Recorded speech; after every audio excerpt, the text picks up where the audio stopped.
Hello friends, welcome to சமையல் super. Friends, இன்றைக்கி ஒரு இன்ட்ரெஸ்டிங்கான ரெசிபி தாங்க பார்க்க போகிறோம். குண்டு குண்டு ரசகுல்லா. யாருக்கு தான் பிடிக்காது? ரொம்ப ஃபேவரட்டான ரெசிபிங்க. எனக்கு ரொம்ப பிடிக்கும். யாருக்கெல்லாம் பிடிக்கும்னு கீழே கமெண்ட் பண்ணுங்கள். இந்த குண்டு குண்டு ரசகுல்லாவை நம்ம வீட்லேயே எப்படி ஈஸியாக அதே சமயம் பர்ஃபெக்டாக செய்ய தான் பார்க்க போகிறோங்க. வீடியோ ஃபுல்லாக ஸ்கிப் பண்ணாமல் பாருங்கள், அப்போ தான் புரியும். வீட்லேயே சுலபமாக செஞ்சிடலாம். வரக்கூடிய பண்டிகை நாட்கள், அதுக்கப்புறம் வீட்டில் விசேஷ நாட்களில் நீங்கள் இது போல் செஞ்சுங்க சாப்பிட்லாம். பாருங்கள், ஸ்பாஞ்சியான ஜூஸியான எப்படி இருக்குது பாருங்கள். அப்படியே மவுத் மெல்ட்டிங் ஆகுது. வாவ், பர்ஃபெக்டான குண்டு குண்டு பொசு பொசுன்னு இருக்கக்கூடிய இந்த ரசகுல்லா ரெசிபியை நீங்களும் வீட்டில் ட்ரை பண்ணி பாருங்கள். வாங்க இது எப்படி செய்யுதுன்னு பார்க்கலாம். வீடியோக்குள்ளே போகலாம். இதுக்கு முதல்ல 1.5 லிட்டர் அளவுக்கு பால் எடுத்திருக்கேங்க. நான் வந்து பசும்பால் தான் எடுத்திருக்கேன். நீங்கள் பேக்கெட் பால் கூட யூஸ் பண்ணிக்கலாம். இப்போ ஸ்டவ் ஆன் பண்ணிட்டு பால் நல்லா காய வச்சுக்கலாம். பாருங்கள், பால் பொங்கி வருது. ஒரு கொதி பொங்கி வந்தாலே போதும். இப்போ ஸ்டவ் ஆஃப் பண்ணிடலாம். இது கூட வந்து ஒரு லெமன் அளவுக்கு ஜூஸ் நான் சேர்க்க போகிறேன். லெமனை வந்து கட் பண்ணிவிட்டு அந்த ஜூஸை மட்டும் தனியாக எடுத்துருங்க. அந்த விதைகளை நீக்கிட்டு பாருங்கள், ஜூஸ் எடுத்திருக்கேன். 3 டேபிள் ஸ்பூன் அளவுக்கு லெமன் ஜூஸ் எடுத்திருக்கேங்க. இப்போ இது கூட நம்ம அப்படியே சேர்க்கக்கூடாது. இது கூட 3 டேபிள் ஸ்பூன் அளவுக்கு நார்மல் வாட்டர் பச்சை தண்ணி சேர்க்குறேன். 3 டேபிள் ஸ்பூன் அளவுக்கு லெமன் ஜூஸோட தண்ணி சேர்த்துட்டு நல்லா ஒரு முறை அப்படியே ஷேக் பண்ணிக்கோங்க. இப்போ இந்த பாலோட சேர்த்துக்கலாம். ஸ்டவ் ஆஃப் பண்ணிட்டு தான் நீங்கள் இந்த லெமன் ஜூஸை சேர்க்கணும். கொஞ்சம் தான் நான் சேர்த்துருக்கேன். பாதி அளவு லெமன் ஜூஸ் சேர்த்துட்டு இந்த மாதிரி கரண்டியால் கலந்து விட்டுக்கோங்க. கலந்து விடவே பால் நல்லா திரிஞ்சு வரும். பாருங்கள், ஒரு 15 செகண்ட்ஸ் கலந்ததுக்கப்புறம் மீதி இருக்கிற லெமன் ஜூஸும் சேர்த்துக்கோங்க. பாருங்கள், மீதி இருந்த லெமன் ஜூஸும் சேர்த்துட்டு டோட்டலாக ஒரு 2 நிமிஷத்துக்கு இந்த மாதிரி நீங்கள் கலந்து விட்டுட்டே இருந்தீங்கன்னா அந்த பால் வந்து நல்லா திரிஞ்சு பன்னீர் தனியாக செப்பரேட்டாக வந்துடும். பாலில் வந்து நீங்கள் கொஞ்சம் கூட தண்ணியே சேர்க்காம தான் காசணும். கெட்டியான பால் நீங்கள் காசுனீங்கன்னா தான் நல்லாயிருக்கும். பாருங்கள், நல்லா கலந்து விட பன்னீர் தனியாக பிரிஞ்சு வந்துடுச்சு. இப்போ இந்த பன்னீரை ஒரு ஃபில்ட்ரு வச்சு வடிகட்டிக்கலாங்க. அதுக்காக ஒரு பாத்திரத்தில் ஃபில்ட்ரு வச்சுருக்கேன்.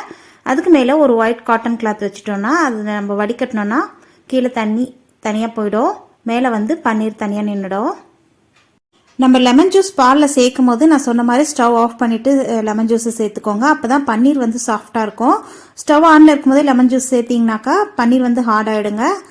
இப்போ இதுக்குள்ளே நம்ம லெமன் ஜூஸ் சேர்த்தோம் இல்லைங்களா, அந்த லெமன் வாசனை போயிடணும். அதனால கொஞ்சம் கொஞ்சமாக தண்ணி சேர்த்துட்டு இந்த மாதிரி கலந்து விட்டுக்கோங்க.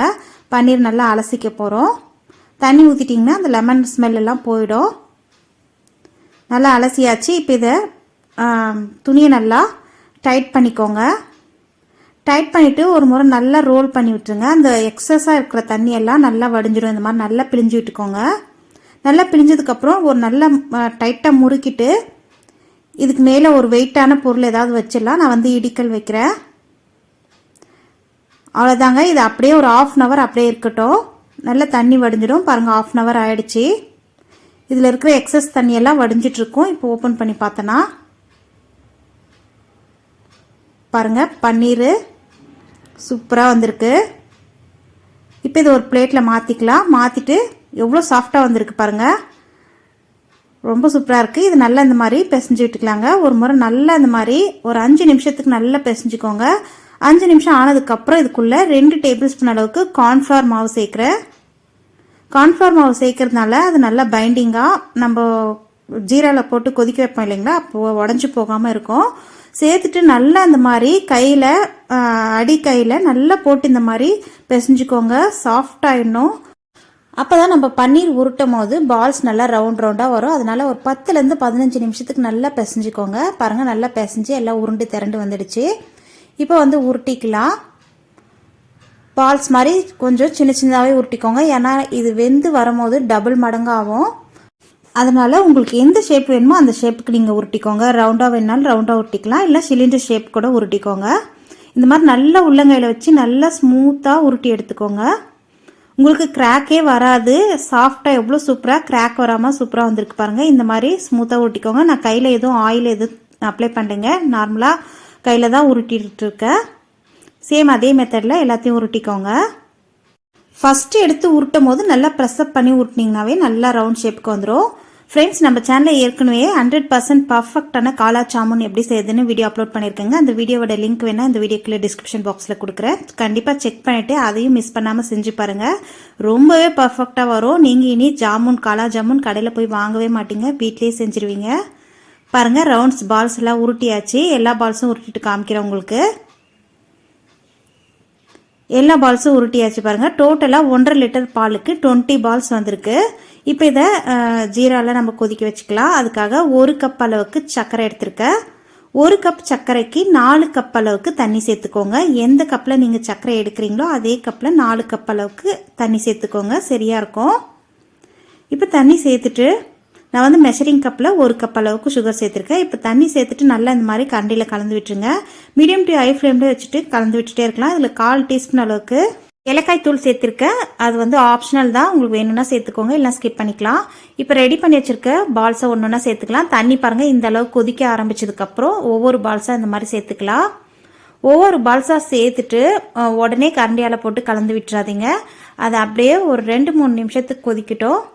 மீடியம் ஃப்ளேமில் தான் வச்சு கொதிக்க வைக்கணும், அதனால மீடியம் ஃப்ளேமில் வச்சுக்கோங்க.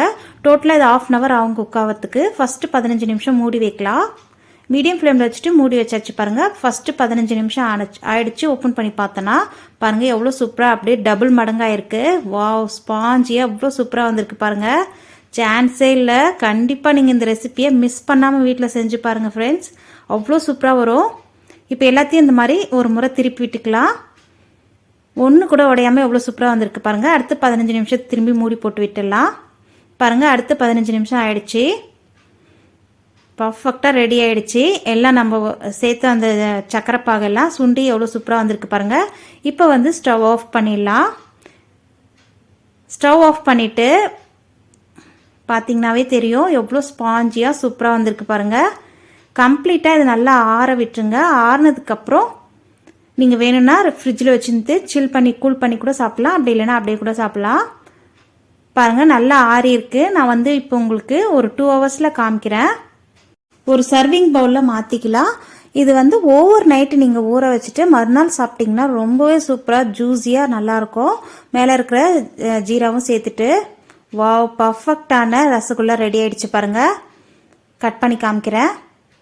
ஒரு பவுலில் மாற்றிட்டு இதை கட் பண்ணோன்னா அவ்வளோ சூப்பராக இருக்கும் பாருங்க. பர்ஃபெக்டான ஸ்பாஞ்சியான ரசகுல்லா வீட்லேயே ஈஸியாக செஞ்சிட்டோம். அதுவும் பர்ஃபெக்டாக ஒன்று கூட உடஞ்சி போகாமல் எவ்வளோ சூப்பராக ஜூஸியாக வந்திருக்கு பாருங்க. நீங்களும் இந்த ரெசிப்பியை மறக்காமல் கண்டிப்பாக இந்த ரெசிப்பியை இன்னைக்கு ஈவினிங்கே ட்ரை பண்ணி பாருங்கள். 100% பர்ஃபெக்டாக வரும். ட்ரை பண்ணி பார்த்துட்டு கீழே கமெண்ட் பண்ண மறந்துடாதீங்க. இந்த ரெசிபி உங்களுக்கு பிடிச்சிருக்குன்னு நினைக்கிறேன். கண்டிப்பாக பிடிச்சிருந்தா வீடியோக்கு ஒரு லைக் கொடுங்க. ஃப்ரெண்ட்ஸ் அண்ட் ரிலேட்டிவ்க்கு நிறைய ஷேர் பண்ணுங்கள். நம்ம சமையல் சூப்பர் சேனலுக்கு இப்போ தான் புதுசாக வந்திருக்கீங்கன்னா நம்ம சேனலை சப்ஸ்கிரைப் பண்ணிவிட்டு கூட ஆல் என்ற பெல்லையும் கிளிக் பண்ணி வச்சுக்கோங்க. அப்போ தான் நம்ம சேனலில் போடக்கூடிய புது வீடியோக்கள் உங்கள் ஃபோனை தேடி உடனுக்குடனே வரும். நான் வந்து ஃப்ரிட்ஜில் வைக்க போகிறேன். இன்னொரு இன்ட்ரெஸ்டிங்கான ரெசிபியோடு சந்திக்கிறேன். நன்றி, வணக்கம்.